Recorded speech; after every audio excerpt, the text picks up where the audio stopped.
So, welcome to day 15 and day 16 of the news. I don't know how this is going to go because I'm tired. So, bags under my eyes, look. 4 days to go. I'm out on the road tomorrow, on Thursday and Friday. I'm meeting someone special on Saturday, so you come and see me in Truro on Saturday. But I will be finishing the challenge on Sunday, coming into Truro at 2 p.m. Now then, there is an event created.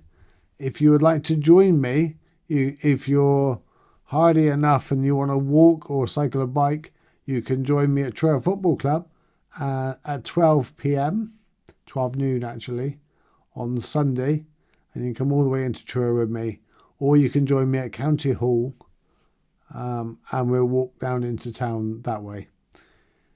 County Hall, I suspect it'll be about 1:15, something like that. But yeah, it's kind of sad that it's coming to nearly the end. But there's so much more going on with the Cornwall 500. But let's get on with tonight's news. So, the first day, day 15, we went all the way from Mousehole all the way down around to Mullion Cove in the dark. So let's go through some of those photos.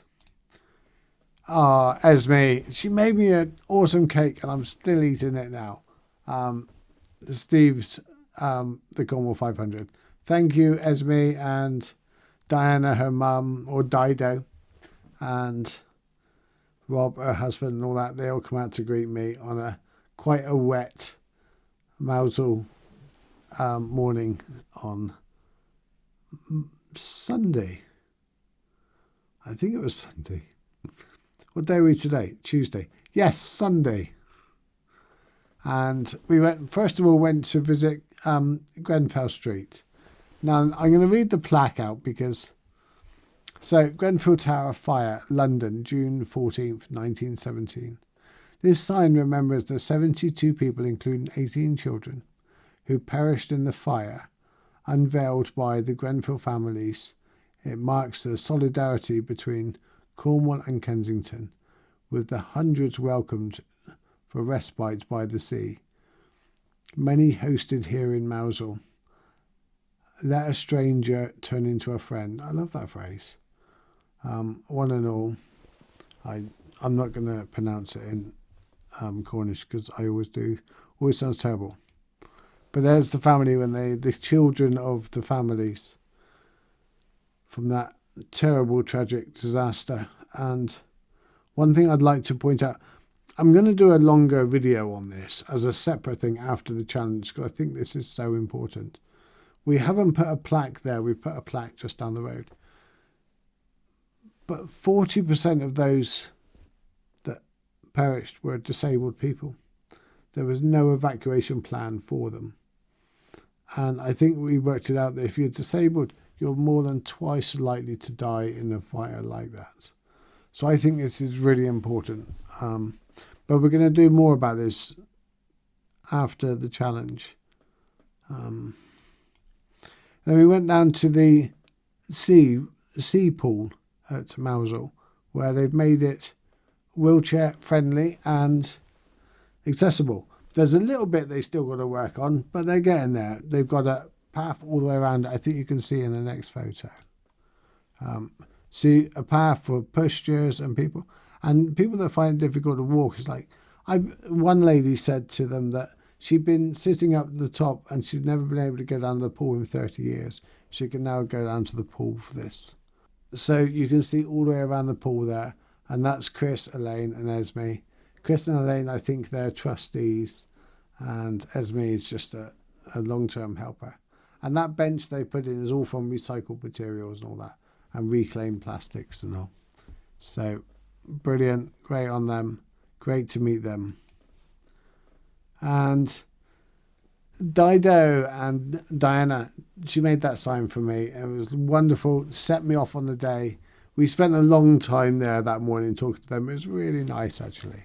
So thank you.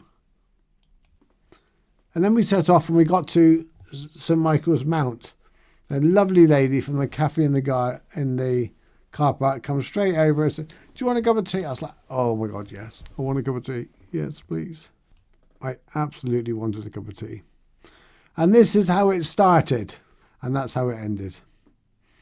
With virtually a flat tyre, Teddy hanging out nearly. But all wasn't lost. Yeah, Zoe on St Michael's Mount, a photograph. They helped us up there. And they sent out for the rescue party. And my sister, they're escorting my sister in the van over the causeway to come and get me. I was so panicking I was going to be stranded on there going back. The electrics or something dying on the chair. But as it happens, it was okay. It was all good. And I'll show you a little video while we're here, actually. The video, I cannot get it to go up the other way, but you'll get the gist. Yeah, they were really... Problem is, you're trying to find a relatively flat area. So when I could see it, I went for it. But yeah, that was it. In again. But what I am going to say, if you are in a wheelchair, let them know in advance. And, yeah, dug in.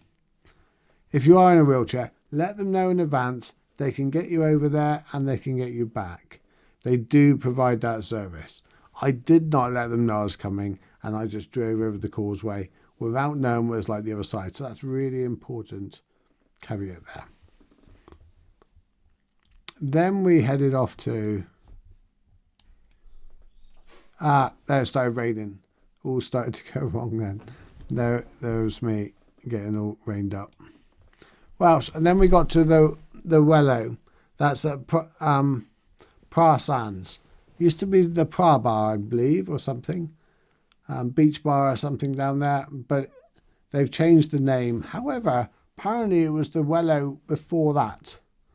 So I said to Mo, don't worry, only 50 years and you'll get to... And the locals will get to know it as the Wellow now.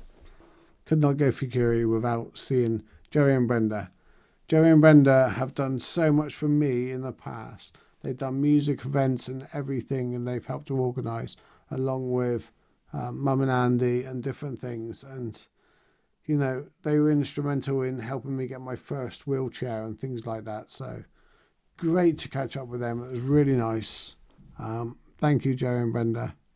Just down around the hills, stopped. Chair just died.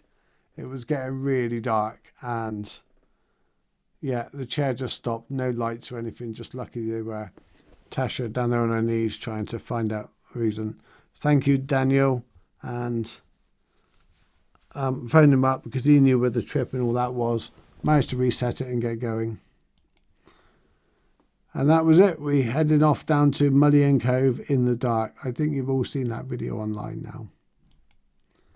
And then Paul at the Mullion Cove Hotel. Thank you. We got in there eventually and we managed to get the photograph. Thank you, Paul. You've got the final plaque of the day. What was the last photo? I'm sure I put something in there. Yeah, that's Mullion Cove in the dark. Shannon. Oh, that was my lights lighting up. A nice little touch. So we started day 16 at Pole du Cafe. Here we are, arriving at Pole du... I was going so fast I don't like to sink in the sand. So if I go fast and don't stop, I don't sink. So let's bring up the next day. So we actually started at Pole du to actually give them a plaque because we didn't get there the day before they were closed. So... there was Roz receiving his plaque at Pole du Cafe. That's open 364 days a year, I was told. 363 days. They even had a snow machine in the winter over there when we didn't get snow and all that. So that's pretty awesome. God, people are a lot tougher than me. I'd be too cold. That's the journey we went on. I cannot remember quite how many miles. The day before it was like 31 by the end. This was about 22 or something because we had to take a detour. And there is, I believe that's Luke's daughter. Unfortunately, we didn't get her name from Kynance Cove. I cannot get down to it. It's too rough for that. And it's one of those places which is an awesome place, but it is really difficult to make accessible. But I know they're working on it and they're thinking about ways of doing it and all that. So thank you to them. We're going to be happily working with them in any way they can. And the Mitchell brothers. Yeah, here you got Dewey and Jake, father and son. I wish I caught it on video, but I got stuck in the cattle grid. That was it. I was talking about it a day before to somebody. What if one of my wheels turns in the cattle grid? I'm stuffed. It happens. A day later, and they pulled straight up, jumped out of the car. I was like, yes. It couldn't have worked out any better. So thank you, Dewey and Jake, for putting me out of the cattle grid. I awarded you with one of my leaflets. Oh, then the beetle. I was out on my own in the middle of nowhere. My biggest fears are beetles. Anything with the shell on the outside, actually, apart from turtles. Anything big, I don't mind shells on the outside of them. But if they're small, I don't like insects with shells on the outside. So this beetle, I looked down, great big beetle on my leg. So I text the road team. I said, someone can you get to me because I got a huge beetle on my leg. We couldn't find it anywhere. So I probably slept with it last night. Yeah. And thanks, Shannon, for just looking up and going, get a video of him panicking. And then we got down to the Lizard Point. And the wonderful couple took a photograph of that. They'd actually been, I kept bumping into them the previous days. I think I bumped into them like 3 or 4 times by this time on different days. And they were like, oh, you again, you're stalking. And it's quite nice, actually. It's getting to know people on the rounds because so many people walk the coast and doing similar routes and all that. So that was kind of cool.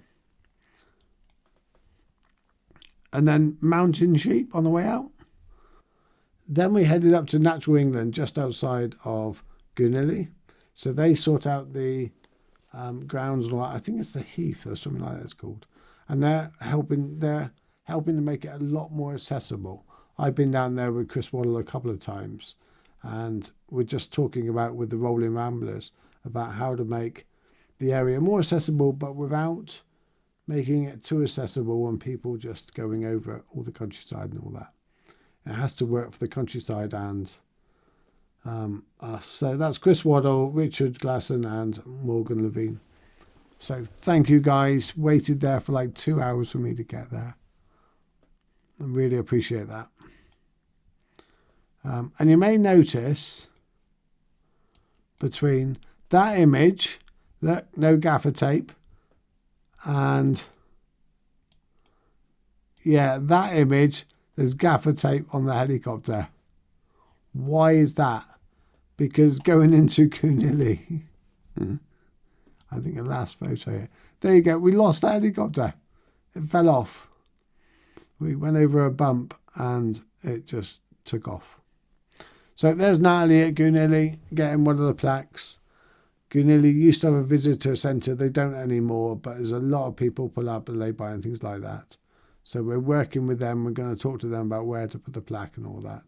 Goonilly is so important for the history and or at least the modern history. And they communicate with deep space and all that. And when people like NASA and all lose signal, they find it. That's not quite true, actually. I just can't remember the story that well to be able to just put it out of my head. But that probe that went to the moon and fell over, I can remember watching live when they were trying to communicate with it. And it's heading over to Cornwall now. Can you find it? And they did. So yes. And it was with that dish there. Then where did we head to? Oh, the fish and chip shop. That was at Coverack. That's a steep hill. But I stopped at the bottom. The fresh fish and chip, they were closed, so they don't know they got a plaque yet. We'll be going back.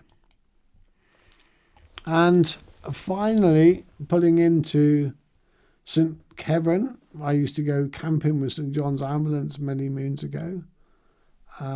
Putting in there with Shannon and Laura. They get the final plaque of the day. So that was the day of the 16th, a real flying visit. 18 minutes and done 2 days news.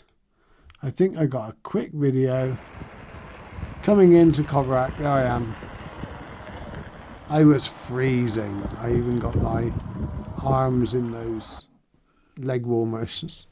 Go back just so you can see it. Look, my arms in leg warmers, my head dressed really up like a, I don't know, a Russian in the really cold areas. So let's bring it back to me. What's happening tomorrow? I'm starting at St Kevin tomorrow and working my way down the south side of the Helford River back up to the Greek Cell Sanctuary and around there. So looking forward to that. I'm out tomorrow and Thursday and Friday. I'm in Truro on Saturday. And then Sunday, I finally do the last leg of the trip of the 500 miles, going out through Kenwyn, going out to Truro City Football Club. I'll be meeting anybody there that wants to come and join me to walk back into Truro, and anybody that doesn't want to walk that far or the bikes and all that can meet me at County Hall. Anybody that just wants to see me in on the Lemon Key, 2 p.m. on Sunday. Don't forget there's the farmers market and the food festival there as well on Sunday. So come and make a bit of a day of it. So I'm going to say good night, and I will see you tomorrow night, hopefully. I'm just going to say thank you, and also please donate if you can.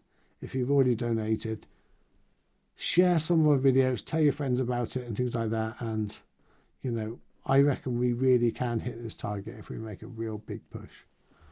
Thank you, and I love you guys. Take care.